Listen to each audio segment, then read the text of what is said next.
Hello friends, very good evening. How are you all? Hope you all are doing great. So आज मैं फिर से एक बहुत प्यारी स्टोरी लेकर आई हूँ। बहुत शानदार स्टोरी है और बहुत सारे वर्ड्स हैं, ग्रामर के रूल्स हैं। तो आइए देखते हैं आज की स्टोरी में क्या है खास आपके लिए। ये स्टोरी के माध्यम से हम क्या सीख पाते हैं, आइए देखते हैं। स्टोरी है the man and the cocoon of butterfly. Cocoon मतलब बटरफ्लाई बनने से पहले का जो प्रोसेस होता है ना, उसे को ही ककून बोला गया है। बटरफ्लाई यानी तितलियाँ जो होती है उसे बोला गया है। Once a man saw a small opening appeared on the cocoon of butterfly. एक बार एक आदमी ने देखा, सी का सेकेंड फॉर्म है सॉ, देखा, अ स्मॉल एक छोटा सा, ओपनिंग अपीयर यानी छोटा सा होल बोल सकते हैं, छेद दिखाई प्रतीत हुआ, ऑन द ककून। ककून वही बटरफ्लाई का जो स्टार्टिंग का प्रोसेस होता है ऑफ अ बटरफ्लाई, तितलियों का स्टार्टिंग का प्रोसेस वाला। ही सैट वह सीट का सेकेंड फॉर्म है ही सैट, वह बैठ गया, and watched the butterfly for several hours, and as it struggled to force its body through that little hole। देखो सेंटेंस थोड़ा सा लंबा है, फिर देख लेते हैं। ही सैट यानी वह बैठ गया, एंड वॉच्ड और देखा, द बटरफ्लाई उस तितली को, फॉर सेवरल आवर्स यानी अनेकों घंटों तक, सेवरल मीन्स एक घंटा से ज़्यादा, 2 घंटा 3 घंटा जो भी बोले, एज इट स्ट्रगल जैसा कि उसका संघर्ष था, टू फोर्स यानी दबाव डाल रहा था, फोर्स डाल रहा था, इट्स बॉडी अपने ही बॉडी को, थ्रू माध्यम से, दैट लिटिल होल उस छोटे से छिद्र के माध्यम से वो स्ट्रगल कर रहा था। Then it seemed to stop making any progress. Then उसके बाद उसे प्रतीत हुआ, इट सीम्ड यह प्रतीत हुआ, टू स्टॉप यानी रुक गया, मेकिंग एनी प्रोग्रेस कि अब कोई प्रोग्रेस, अब कोई बदलाव, अब कोई परिवर्तन नहीं हो रहा है। It appeared as if it had made as far as it could, and it could go no further. देखो यहाँ से फिर देख लेते हैं। इट अपीयर उसे प्रतीत हुआ कि as if it had made as far as it could मतलब वह जितना संघर्ष कर सकता था या कर सकती थी कर लिया।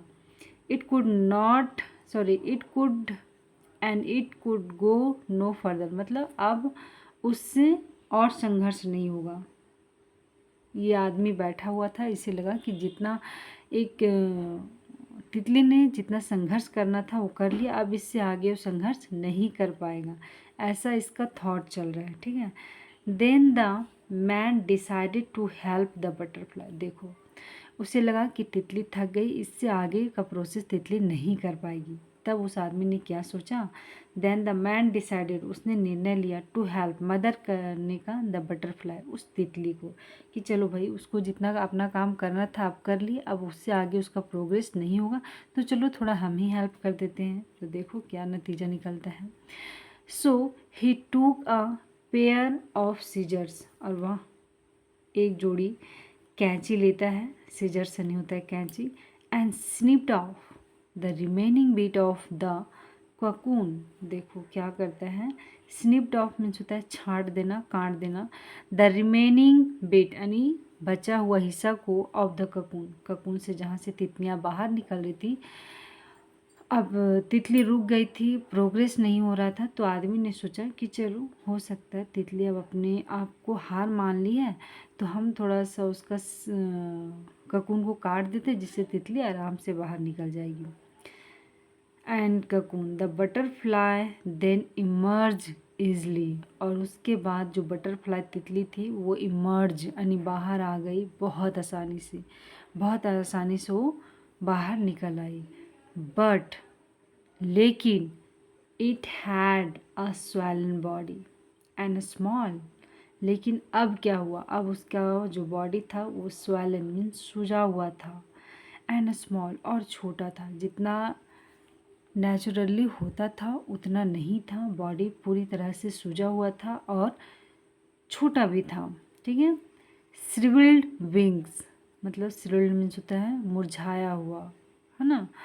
क्या बोल, सिकुड़ा सिकुड़ा हुआ पंख था। ठीक है, सिकुड़ा हुआ, मुरझाया नहीं, सिकुड़ा हुआ पंख था। द मैन हैड थॉट, आदमी ने सोचा, to help it and expected to be everything good, but the butterfly spend the rest of its life crawling around with the swollen body and shrilled wings। थोड़ा सा लंबा sentence है ना, फिर से देख लेते हैं। द मैन हैड थॉट, उस आदमी ने सोचा, टू हेल्प इट, उसे मदद करके, it and expected to be everything good, उसे लगा कि चलो अब आगे हर चीज़ इसका अच्छा होगा, हमने इसका मदद कर दिया तो आगे इस तितली के साथ सब कुछ अच्छा होगा। बट लेकिन the butterfly spend the rest of its life, लेकिन जो बटरफ्लाई तितली थी, स्पेंड यानी बिताया बाकी की ज़िंदगी को, क्रॉलिंग मीन्स होता है रेंगना, है ना। अब वो उड़ नहीं पा रही थी, वो रेंग रही थी, छटपटा के, जैसे रेंगना होता है ना, ऐसे ऐसे करके जो चलना होता है वो। अब वो उड़ नहीं पा रही थी, around with the swollen body, वही सूजी हुई बॉडी, मतलब फूला हुआ बॉडी के साथ, क्योंकि अब वो उसी शेप में हो गई थी। एंड श्रिल्ड विंग्स मीन्स होता है सिकड़ा हुआ पंख के साथ, उसका पंख भी अब अच्छा नहीं हुआ, देखो कितना डैमेज हो गया उसका बॉडी को। इट कुड नेवर फ्लाई, और वह कभी नहीं उड़ सकी। ठीक है, और वो जो बटरफ्लाई थी वो कभी उड़ ही नहीं सकी। एक्चुअली असलियत में ही benignly opened the path of progress. Benignly means होता है, बिनिंगली मीन्स क्या होता है, उसकी जो पाथ यानी जो रास्ता था प्रोग्रेस का, खोल दिया गया दया दिखाकर। मतलब वो आदमी उस तितली पे क्या किया, अपना करुणा दिखा दिया, दया दिखा दिया, जिस कारण से तितली क्या हुई, जो नेचर के अकॉर्डिंग, जो आगे हम पढ़ लेते हैं, but restricted nature of process for the cocoons struggle. कहने का मतलब है वो आदमी ने उसका प्रोग्रेस, उसकी संघर्ष, उसके स्ट्रगल उसे देखा नहीं गया। ठीक है, वो सोचा कि अब ये तितली नहीं आगे बढ़ पाएगी, इसलिए हम थोड़ा इसका हेल्प कर देते हैं। और उसकी दयालुता ने, उसके काइंडनेस में उसे अपंग बना दिया, उसे कमज़ोर बना दिया, उसे कह सकते हैं निकम्मा बना दिया। क्योंकि नेचर अगर किसी को किसी तरह का स्ट्रगल दिया है तो उस स्ट्रगल से होके जाना ही पड़ेगा। अगर आप बिना स्ट्रगल किए किसी चीज़ से पार होके अगर सोचेंगे सफल हो जाएं तो वो नहीं। तो सेम वही चीज़ इसके साथ हुआ, but restricted nature process for the cocoon to struggle. और उसने क्या किया, रिस्ट्रिक्ट कर दिया, रोक दिया नेचर का जो प्रोसेस था। यानी नेचर का प्रोसेस क्या था, ककून खुद से अपना स्ट्रगल करता, खुद से बाहर आता, तो हो सकता उसके पंख मजबूत हो जाते, बॉडी में स्वैलन नहीं होती और वो उड़ पाता। ठीक है, लेकिन उसने रिस्ट्रिक्ट कर दिया, जो उसका रिस्ट्रिक्शन को था वो आज़ाद कर दिया, जिस कारण से कमज़ोर हो गया और वो पूरी तरह से संघर्ष नहीं कर पाया। ठीक है, तो ये रही स्टोरी। आपको स्टोरी कैसी लगी, देखिए मोरल ऑफ द स्टोरी देख लेते हैं। Struggle nurture our efficiency and potential. जो स्ट्रगल होती है ना, जो हमारे जीवन की कठिनाइयाँ होती हैं, वो हमें स्ट्रॉन्ग बनाती है, मजबूत बनाते हैं, हमें और निखारता है। कहने का मतलब है, अगर आप किसी भी चीज़, किसी भी पोस्ट पे जाना चाहते हैं, कुछ बनना चाहते हैं, तो आप उस प्रक्रिया से गुजरिए, आप मेहनत को कीजिए, उसके बाद उस सफलता प्राप्त कीजिए, उसका एक अलग मज़ा है। आप, ये ऐसा हो ही नहीं सकता है कि आपको कोई आसानी से कोई जॉब को दे दे। अब वो ज़माना नहीं रहा, इसलिए आपको जो स्ट्रगल है उस जर्नी में जाने के लिए या आपके पास दो कंडीशन है, या तो आप स्ट्रगल कीजिए या तो फिर आप हार मान लीजिए। स्ट्रगल करेंगे तो वो आपको हाथ में होगा, मतलब आपको प्राप्त होगा। अगर आप हार मान लेंगे तो ठीक इसी बटरफ्लाई की तरह हम अपने आप को कमज़ोर बना लेते हैं, अपने आप को अपंग बना लेते हैं चीज़ों से।